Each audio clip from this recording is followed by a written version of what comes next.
Она считается одной из лучших заведующих школьной столовой в Хангаласском районе. Ежедневно в будни в ее обязанности входит накормить сытно, вкусно и полезно более 500 учащихся. Речь идет о Саргылане Баяковой, заведующей столовой Покровской средней школы номер 1. Подробнее о ней расскажет Виолетта Засимова. Впервые порог Покровской средней школы номер 1 Саргылана Баякова переступила 16 лет назад и сразу в качестве заведующей школьной столовой. Работа здесь – задача не из простых. Тут вам и санпин, подразумевающий определенный список продуктов, ограниченный бюджет, постоянные проверки надзорных органов, аллергию у детей и многое другое. В день 7 работников столовой должны накормить завтраками и обедами 559 школьников. Помимо этого, охватить полноценным питанием учащихся, живущих в пришкольном интернате. Ну, это, грубо говоря, если по 200 грамм каши, это мы готовим около 80 килограмм каши. Супа, допустим, мы варим около 100 литров. Гарниров тоже около 80 килограмм идет. И основного мясного блюда уходит где-то около 35 килограмм, 40. Вот так вот. Интернат у нас питается пятиразово. Завтрак, обед, полдник, ужин и второй ужин. Саргылана Баякова координирует все процессы в столовой. От поставки продуктов до температуры готовых блюд. Периодически общается с учащимися, спрашивает, насколько им нравится столовская еда. Тинейджеры нынче очень шустрые и притязательные. И если что-то им не по вкусу, они прямо об этом говорят. Мне очень нравится, как они готовят. Но могло быть и лучше, так как учащихся у нас в школе очень много и не всегда получается работать на качество. Но все же приятных отзывов о школьном меню больше.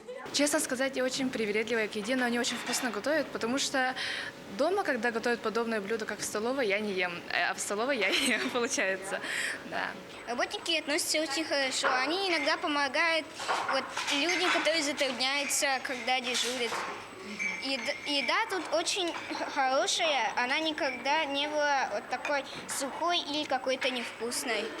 А твое любимое блюдо? Мое любимое блюдо обычно это манная каша. Помимо своей основной деятельности, Саргылана Баякова с 2017 года является экспертом муниципального этапа чемпионата «Молодые профессионалы» по направлению «Поварское дело». Также она вела кружок, где готовила учащихся к соревнованиям на республиканском уровне, да так, что они занимали призовые места. Самый первый конкурс мы заняли с 2 девочками 2 место. И еще у меня было 2 место по поварскому делу. Это на уровне республики? Это на уровне республики. Сейчас первостепенная задача героини сюжета – добиться реконструкции столовой. К сожалению, пищеблок Покровской средней школы номер 1 современным требованиям не соответствует. Маленькая квадратура, отсутствие зонирования, небольшая линия раздачи.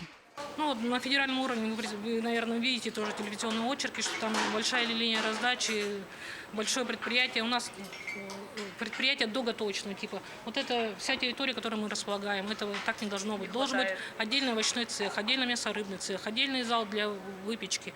Настоящий человек труда, искренне болеющий за свое дело, так можно сказать о Саргылане Баяковой. Миссия ее профессии, ни много ни мало, взрастить здоровое поколение. Ведь от того, как накормить ученика, зависит и его здоровье, и настроение, и учеба. Виолетта Засимова, Федор Тарасов, Хангаласский улус.